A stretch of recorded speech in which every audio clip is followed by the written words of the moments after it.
আছে দান, নেবার মতো আছে জ্ঞান, আর ত্যাগ করার মতো আছে অহংকার। যখন আপনি দান করতে শিখে যাবেন, জ্ঞান অর্জন করার শক্তি আপনা থেকেই আপনার মধ্যে চলে আসবে। আর যখন এই জ্ঞান আপনার মধ্যে প্রবেশ করবে, অহংকার আপনা থেকেই আপনার থেকে দূরে চলে যাবে। যে ব্যক্তি এই তিনের মধ্যে ভারসাম্য বজায় রাখতে পারে, তার বর্তমান, ভূত, ভবিষ্যৎ, লোক, পরলোক সব কিছু শুধরে যায়। যেই দিন আপনি দান করতে শিখে যাবেন, জ্ঞান আহরণ করতে শিখে যাবেন, অভিমান ত্যাগ করতে শিখে যাবেন, আপনার সর্বশক্তিশালী, সর্বশক্তিমান পরমেশ্বরেরও প্রয়োজন পড়বে না। কারণ তখন ঈশ্বর আপনার মধ্যেই বাস করবেন। তাহলে আসুন আর আমার সাথে ভালোবেসে বলুন, রাধা রাধা। জীবনে অনেক সময় সমস্যা আমাদের চারদিক থেকে ঘিরে ফেলে। এই সমস্যা নানান ধরনের হতে পারে।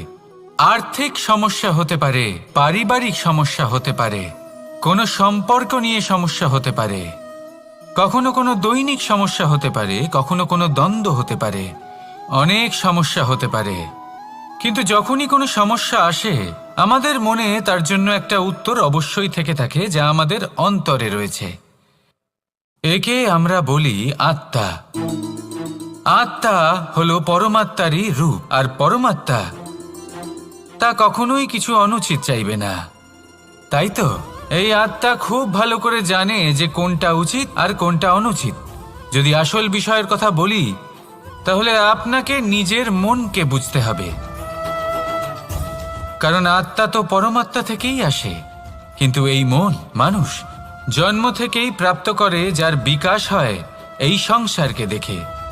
যেদিন আপনার এই মন আর আপনার এই আত্মা, এই দুই এক হয়ে যাবে, আত্মসাৎ হয়ে যাবে, সেদিন আপনার জীবনে না কোনো সমস্যা থাকবে, না কোনো ঝঞ্ঝাট থাকবে, না কোনো সংকট থাকবে। কারণ আপনার কাছে সেই সমস্ত সমস্যার, সমস্ত বিপদের সমাধান থাকবে, আর তাও আপনারই অন্তরে। তাহলে আসুন আর আমার সাথে ভালোবেসে বলুন, রাধা রাধা। ভক্তি আর শক্তি, এই দুইয়ের মধ্যে সম্পর্ক অত্যন্ত সরল। মানুষ ভক্তি করেন যাতে তিনি শক্তি লাভ করতে পারেন, আর শক্তি লাভ করার পরে ভক্তিভাব ভুলে যান, আর শক্তির প্রতি আসক্তিতে মত্ত হয়ে যান, আর সেখান থেকেই তার বিনাশ শুরু হয়। কেন? কারণ ভক্তির দ্বারা প্রাপ্ত শক্তি অন্য কারোর হিতের জন্য ব্যবহার করতে হয়, অন্য কারোর মঙ্গল করার জন্য ব্যবহার করতে হয়, কারোর বিনাশের জন্য নয়। এবার যদি আমি আপনাদের একটা উদাহরণ দিয়ে বোঝাই, তাহলে কোদাল দিয়ে আমরা মাটি কোপাতে পারি, একটা গর্ত খুঁড়তে পারি, যাতে একটা নতুন বৃক্ষ জন্ম নিতে পারে। একটা বৃক্ষ যা অন্য জীবকে ফল প্রদান করবে, যাত্রীদের ছায়া প্রদান করবে। কিন্তু এই কোদালের ব্যবহার যদি আমরা অন্য কারোর ক্ষতি করার জন্য করি, তাহলে ক্ষতি শুধুমাত্র আমাদেরই হবে। তাই জীবনে যদি আপনি কোনো শক্তি লাভ করেন, হয়তো ভক্তির দ্বারা বা অন্য যেখান থেকেই হোক, তার সদ্ব্যবহার করতে শিখুন। নয়তো এই প্রাপ্ত শক্তি আপনার পতনের কারণ হয়ে দাঁড়াবে। তাহলে আসুন আমার সাথে ভালোবেসে বলুন, রাধা রাধা। অহংকার অত্যন্ত বলশালী হয়। এই অহংকার মানুষকে কখনো নত হতে দেয় না।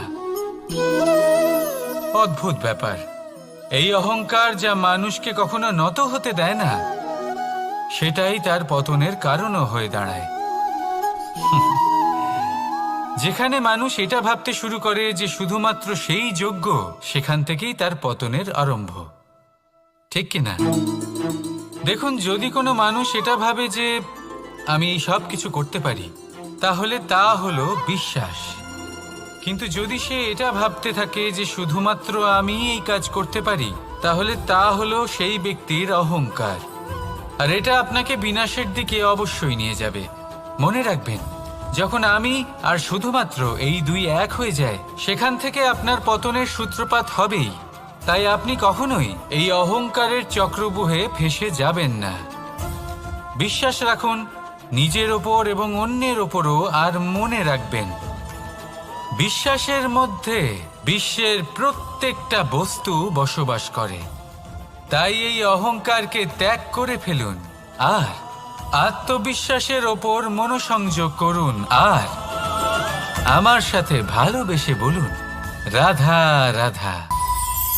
মানুষ নিজের জীবনে ঈশ্বরকে খুব মান্য করে, ওনার জন্য কি না করে। ভিন্ন ভিন্ন নামে তাকে স্মরণ করে, তাকে পুজো করে, তার আরাধনা করে। সে জানে যে ঈশ্বর তাকে শক্তি অবশ্যই দেবেন, তাকে সাহায্য অবশ্যই করবেন। কিন্তু যখন প্রশ্ন আসে গুরু এবং ঈশ্বরের, তখন গুরুর মান কখনো কম হওয়া উচিত নয়। কারণ সত্যি বলতে কি, গুরুই হলেন সেই সিঁড়ি যা বেয়ে আপনি ঈশ্বরের কাছে পৌঁছানোর পথ খুঁজে পাবেন। সেই পথ আপনি গুরুর থেকেই পাবেন।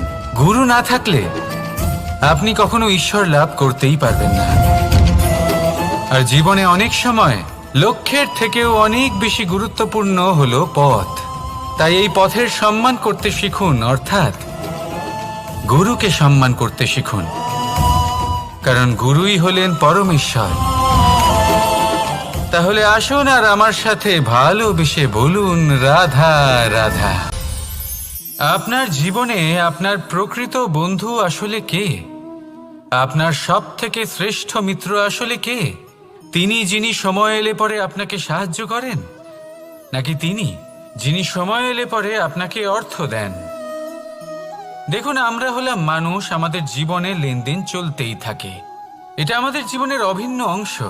কিন্তু অনেক সময় এমন হয় যে আমরা তাকেই নিজের প্রকৃত বন্ধু বলে মনে করি, যিনি আমাদের একটা বহুমূল্য উপহার দেন, ঠিক কিনা? এবার আপনার জীবনে সেই বহুমূল্য উপহার কোনটা, ওই অমূল্য মিত্র আসলে কে, সেই সিদ্ধান্ত হলো আপনার। কিন্তু যদি আপনি আমাকে জিজ্ঞেস করেন, তাহলে আমার মতে স্বর্ণ, হিরে, মুক্ত, ধন এগুলো বহুমূল্য নয়।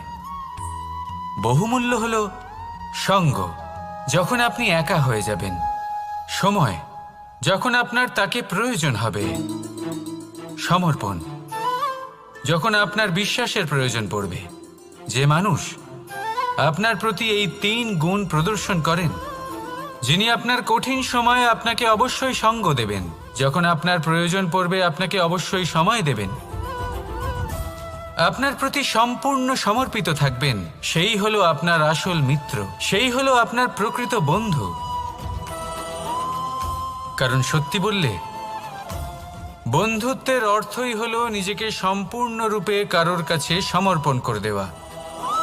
তাই আপনার সেই বন্ধুর জন্য নিজের প্রাণ উজাড় করে দিন আর ভালোবেসে বলুন রাধা রাধা। বরদান অত্যন্ত বিচিত্র এক বিষয়, কিন্তু দেখতে গেলে এই বরদান কি না করতে পারে। এক দরিদ্রকে রাজা বানিয়ে দিতে পারে, একজন দুর্বলকে এই সংসারের সব থেকে শক্তিশালী ব্যক্তি বানিয়ে দিতে পারে। কিন্তু আমরা ভুলে যাই এক অত্যন্ত গুরুত্বপূর্ণ কথা। বরদান এই শব্দের শেষে দান লুকিয়ে রয়েছে। এই দান কথাটা অত্যন্ত গুরুত্বপূর্ণ। আমাদের মনে রাখা উচিত এই বরদান আমরা দানে পেয়েছি, আর তাই তার সম্মান করা উচিত, কখনোই অহংকার করা নয়। আর যে ব্যক্তি বরদান পেয়ে অহংকার করেন, তার যা ক্ষতি হয় তা হলো এই বরদান তার থেকে কেড়ে নেওয়া হয়। বর অর্থাৎ শ্রেষ্ঠ, অর্থাৎ বরদানের অর্থ হলো একটা শ্রেষ্ঠ দান, এবং তার ব্যবহার যদি আপনি কারোর ক্ষতি করার জন্য করেন, তাহলে ক্ষতি শুধুই আপনার হবে। তাহলে এই বরদানের সম্মান করুন, উচিত পথে চলুন, আর উচিত উদ্দেশ্য নিয়ে এর ব্যবহার করুন। সব কিছু ভালোই হবে। তাহলে আসুন আর আমার সাথে ভালোবেসে বলুন রাধা রাধা। পিতা আর পুত্রের সম্পর্ক অত্যন্ত মধুর হয়ে থাকে। পিতা স্বপ্ন দেখেন, তাকে পূর্ণ করার সকল সম্ভাব্য চেষ্টা করেন, কিন্তু তাও অনেক সময় ওনার স্বপ্ন অপূর্ণ থেকে যায়। তখন পিতা ভাবেন যে স্বপ্ন উনি পূর্ণ করতে পারেননি, ওনার সন্তান তা অবশ্যই পূরণ করবে। যে স্থানে উনি কখনো পৌঁছতে পারেননি, সেই স্থানে ওনার পুত্র অবশ্যই পৌঁছবে। পিতা নিজের সন্তানের ভবিষ্যৎ নিয়ে সেই স্বপ্ন দেখেন, আর যখন সেই সন্তান সামনে এগোতে থাকে তখন তার দুঃখ হয় না, বরং গর্ব হয়। ওনার ভালো লাগে এটা দেখে যে ওনার সন্তান অনেক উন্নতি করছে। কিন্তু যখন সন্তান নিজের অভিভাবকের শক্তি দেখে, তার যশ দেখে হিংসা করতে থাকে, সমস্যা সেইখানেই শুরু হয়। সেই জন্য সকল সন্তানকে এটা মনে রাখতে হবে, দেখুন, পুত্র হবার সুবাদে, এক সন্তান হবার সুবাদে এটা হলো আপনার অধিকার যে আপনি আপনার পিতার থেকে বেশি উন্নতি করবেন। আপনার পিতাও এটাই চান, কিন্তু সুস্থভাবে এটা করুন। একটা রেখা টেনে নিন যাতে আপনি তাতে এগোতে পারেন আর আপনার পিতার তাতে গর্ববোধ হয়, আর সেই বিষয়ে দুঃখ না হয় যে আমার সন্তান আমাকেই ছোট করার চেষ্টা করছে। ইতিহাস সাক্ষী রয়েছে, যে মানুষ অন্য কাউকে ছোট করার চেষ্টা করেছেন সেই মানুষই ছোট হয়ে গেছেন। আর আমার মনে হয় না আপনি এটা চান, কারণ কোনো একদিন আপনিও কারোর পিতা হবেন। আসুন আমার সাথে ভালোবেসে বলুন, রাধা রাধা। সাথী, সাথী এই শব্দটির ব্যাখ্যা কে কিভাবে করে?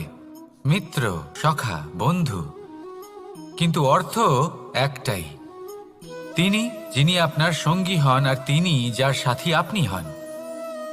এবার সব থেকে বড় প্রশ্ন হলো এটাই যে তিনি কে হতে পারেন যাকে আপনি আপনার সাথী বলে মেনে নিতে পারেন, নিজের সখা, নিজের মিত্র, নিজের বন্ধু মেনে নিতে পারেন। আপনার সাথী হলেন তিনি যিনি দুঃখের সময় আপনার পাশে থাকবেন, আপনার হাত ধরে থাকবেন। আপনার সাথী হলেন তিনি যার হাত আপনি নিজের সুখের দিনে ধরে থাকবেন। সেই সাথীরই হাত ধরুন যিনি দুঃখে সবসময় আপনাকে সাহায্য করার জন্য তৎপর হয়ে থাকেন, আপনার পাশে থাকেন, আর যাকে সুখের দিনে আপনি আপনার সাথে রাখতে পারেন। আর যখন আপনার সাথে আপনার এই সাথী থাকবে তখন আপনি এটা বুঝবেন যে যখন জীবনে দুঃখ আসে তখন এই দুঃখ কমে যায়, সবার মধ্যে ভাগ হয়ে যায়। আর যদি তখন সুখ আসে তাহলে সেটা সবার উপস্থিতিতে আরো বেড়ে যায়।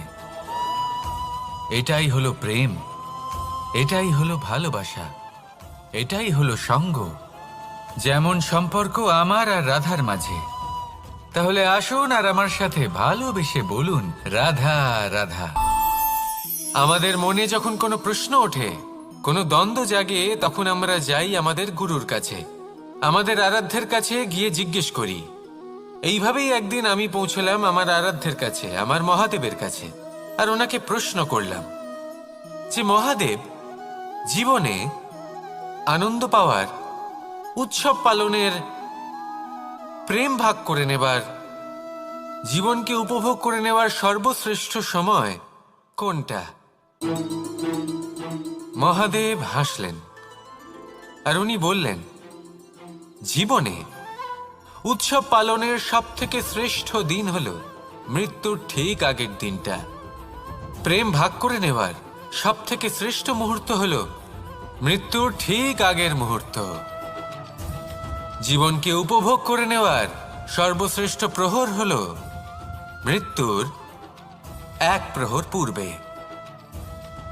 তখন আমি চমকে গেলাম। আমি বললাম, কিন্তু মহাদেব, মৃত্যু তো অনিশ্চিত, আমরা জানিও না কবে আমাদের মৃত্যু হবে। মহাদেব আবার হাসলেন। উনি বললেন যে যদি আমরা এভাবে জীবন কাটাই যে আমরা জীবনের প্রত্যেক দিন, প্রত্যেক মুহূর্ত, প্রত্যেক প্রহর শেষ বলে মনে করি, তাহলে আমাদের সমস্ত জীবন আনন্দের সাথেই অতিবাহিত হবে। কি বলেন? তাহলে আপনিও এই কথা মনে রাখুন আর আমার সাথে ভালোবেসে বলুন, রাধা রাধা। জীবনে অগ্রসর হওয়ার জন্য আমাদের কাকে প্রয়োজন হয়? মাতা পিতা, বন্ধু, প্রেম, সাহায্য, অর্থ, পরিশ্রম, আশা। ভিন্ন ভিন্ন মানুষ ভিন্ন ভিন্ন বিকল্প চয়ন করে। যদি আমি আপনাকে বলি তাহলে জয় আর পরাজয়ের মন্ত্র দুটো শব্দের উপর নির্ভর করে, মেনে নেওয়া আর দৃঢ় হওয়া। যদি মেনে নেন তাহলে হেরে যাবেন, যদি দৃঢ় হন তাহলে নিশ্চিত রূপে জয়ী হবেন। যদি কখনো আপনি ক্লান্ত হয়ে ওঠেন, আপনি দুঃখী হন, পুরোপুরি ভেঙে পড়েছেন, তখন মেনে নেবেন না যে আপনি ভেঙে পড়েছেন, নয়তো হেরে যাবেন। তখন উল্টে স্থির করবেন যে যাই হয়ে যাক না কেন আমি জয়ী হবই। আর আপনি দেখবেন যে জয় নিশ্চিত রূপে আপনার কাছেই আসবে। তাহলে এই কথা মনে রাখবেন আর আমার সাথে ভালোবেসে বলবেন, রাধা রাধা। সময়, জীবন, কাল। দেখতে গেলে এই তিনটি শব্দ একটি শব্দেরই সমার্থক শব্দ মনে হয়, কিন্তু এই শব্দগুলির অর্থ কি সমান? কখনোই নয়। হ্যাঁ, এই সময় চলতে থাকে, জীবন চলতে থাকে, কালচক্র চলতে থাকে। এই সময় কেটে যায়, কিন্তু এই জীবন একে যাপন করতে হয়। কি বলেন? এই জীবনে কিছু করুন বা কিছু না করুন, জীবন এমনি কেটে যাবে, আপনি জানতেও পারবেন না। কিন্তু সেটা আমাদের উদ্দেশ্য নয়, একে যাপন করতে হবে। এই জীবনে প্রেরণা পেতে শিখুন, প্রেরণা দিতে শিখুন, আহ্বান গ্রহণ করতে শিখুন, আহ্বান জানাতে শিখুন, মহান কাজ করতে শিখুন, ধন্যাত্মক বোধ জাগিয়ে তুলুন। জীবন অতিবাহিত করার অর্থ কি তা আপনি শিখে যাবেন। কারণ সময় কেটে যায়, সমস্ত যুগ কেটে যায়, কিন্তু জীবনের রীতি জীবন কাটিয়ে দেওয়া নয়, জীবন যাপন করা।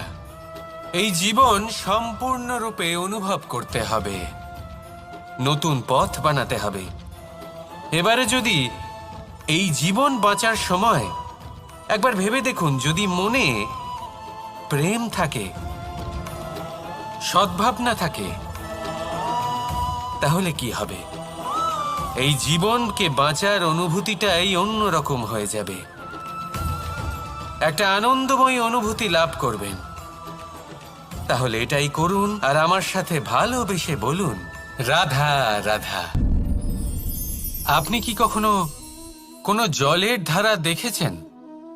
তার সামনে যতই মাটি থাকুক না কেন, যতই কাদা থাকুক না কেন, যখন এই জলের ধারা বইতে আরম্ভ করে দেয়, তখন এই কাদাকে নিজেই ধুয়ে নিয়ে যায়। ওই কাদাকে ধুয়ে দেয় এবং নিজের পথ নিজেই তৈরি করে নেয়। তাহলে আপনিও এরকম জলের মতো হয়ে উঠুন।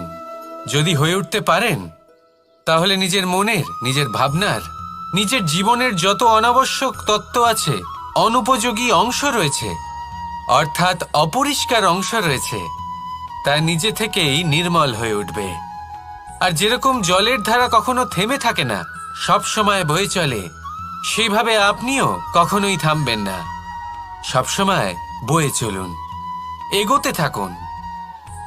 পথে যদি অনেক বিপদ আসে, সমস্যা আসে, থামবেন না, তার উপর নিরন্তর প্রহার করুন, নিরন্তর প্রয়াস করুন আর অগ্রসর হন। আপনি ভেবে দেখুন, এই জলের ধারা কখনো থেমে থাকে না, সবসময় বয়ে চলে, বিপদের সম্মুখীন হয়ে তাকে সাথে বয়ে নিয়ে চলে। সেই জন্য জলের ধারা, প্রবাহমান এই ধারা, এর থেকে কখনো দুর্গন্ধ আসে না, এতে কখনো ময়লা জমতে পারে না, বরং পালিত হয় সুন্দর প্রাণবন্ত জীবজন্তু, যেমন সুন্দর ছোট মাছ। তাই আপনিও এটাই করুন, কখনো থামবেন না, শুধু চলতে থাকুন, জলের ধারার মতো বইতে থাকুন। আপনি আপনার লক্ষ্য অবশ্যই খুঁজে পাবেন, আর তার সাথে নিজের অন্তরের যে মালিন্য রয়েছে তা আপনি নিজেই নিজের থেকে দূরে করে দেবেন। তাহলে আসুন আর আমার সাথে ভালোবেসে বলুন, রাধা রাধা। এবার অনেক